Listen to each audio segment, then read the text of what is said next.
Bonjour à tous et bienvenue dans notre émission Relations sans limites. Je suis Andrés. Et moi, c'est Yara. Aujourd'hui, nous avons le plaisir d'accueillir deux invités exceptionnels. Maria Teresa, psychologue clinique, et Paola, experte en sexologie, qui vont partager leurs réflexions sur l'amour à distance.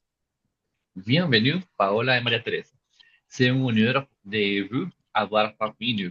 Ah, merci, je suis ravie de participer à ces discussions. Merci pour l'invitation, c'est un sujet qui me passionne. Merci beaucoup Maria Teresa et Paola. Commençons la première cas intitulée 14 heures ne sont pas un problème. Il s'agit d'un couple séparé par 14 heures de vol. Malgré la distance, ils ont réussi à maintenir une connexion forte grâce à des appels vidéo quotidiens. Cependant, la différence de fuseaux horaires compliquait parfois leur communication.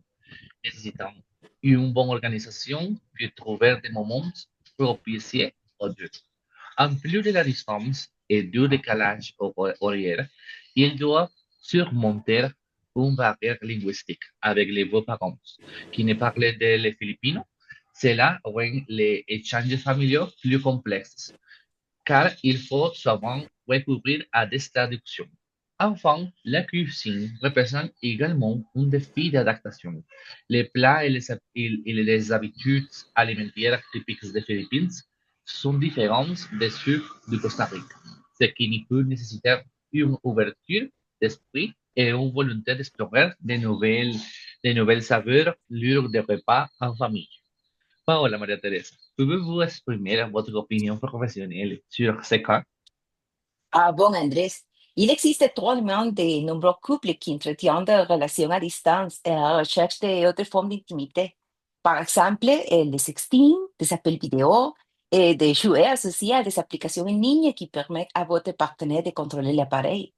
Il existe des accords de couple qui peuvent être gérés et de nombreuses options de jeux sexuels qui peuvent vous aider à rester proche au milieu de la distance. L'important est de communiquer ouvertement et clairement à ce sujet et de rechercher un moment où les deux peuvent profiter de l'autre. Aujourd'hui, c'est très commun voir des relations à distance grâce à l'Internet et aux réseaux sociaux. Par exemple, Instagram est un outil pour rencontrer des gens. C'est très sympa parce qu'on peut changer des photos et envoyer des messages. N'importe où vous y êtes. La distance et la différence d'horaire ne sont pas un problème. Je crois que cette couple peut très bien maintenir et cultiver les relations malgré la distance.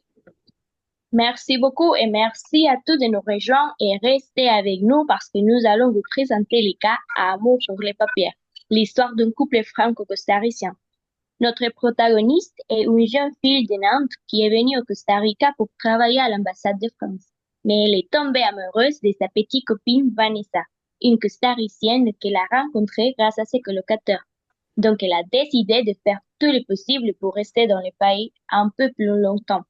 Cependant, ce temps touche à sa fin et elle se demande, devons-nous nous marier pour continuer notre relation? Paola, quelle est ton analyse de ces relations pour le moins surprenantes? Oh, Cara, le problème est que nous ne savons pas quand l'amour va se courir notre sol. Et la proximité avec une autre personne peut nous faire voir des choses en elle que nous ne remarquons pas au départ. Cette même proximité peut faire naître le désir. La libération de cytocine et de dopamine vient contrôler nos émotions et les passions et les amours surgissent là où nous ne pensons pas que c'était possible. Maria-Thérèse? Il est important pour elle de réfléchir à leur motivation profonde pour se marier.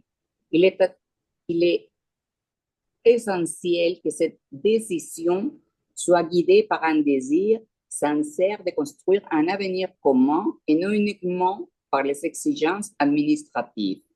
Le mariage comporte des engagements émotionnels et légaux qui doivent être soigneusement considérés.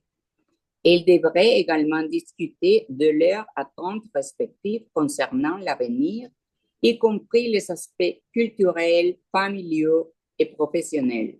Une communication ouverte et honnête peut les aider à mieux comprendre les besoins et les rêves de chacune.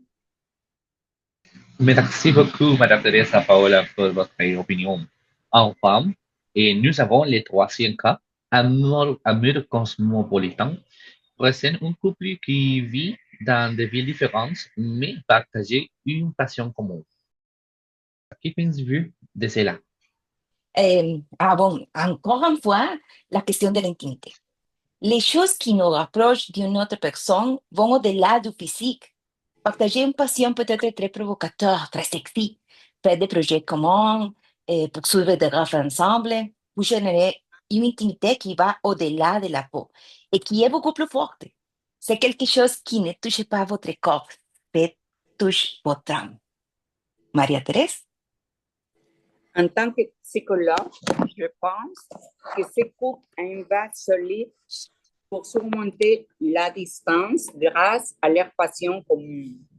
Partager un intérêt ou un projet commun peut renforcer le lien émotionnel et créer une intimité qui transcende la séparation physique. Cela leur permet de se sentir connectés et engagés envers un objectif partagé. Cependant, il est important de maintenir une communication régulière et ouverte pour discuter des besoins individuels et des attentes futures. Merci beaucoup, Paola Maria Teresa, pour vos analyses perspicaces. Oui, merci à vous deux. C'est inspirant de voir comment l'amour à distance peut prendre différentes formes. Et à nos auditeurs, nous vous donnons rendez-vous pour le prochain épisode de Relations sans limite, où nous parlerons de couples swingers. Ça promet d'être passionnant. Merci. Au revoir. Merci, Au revoir. à bientôt. Merci.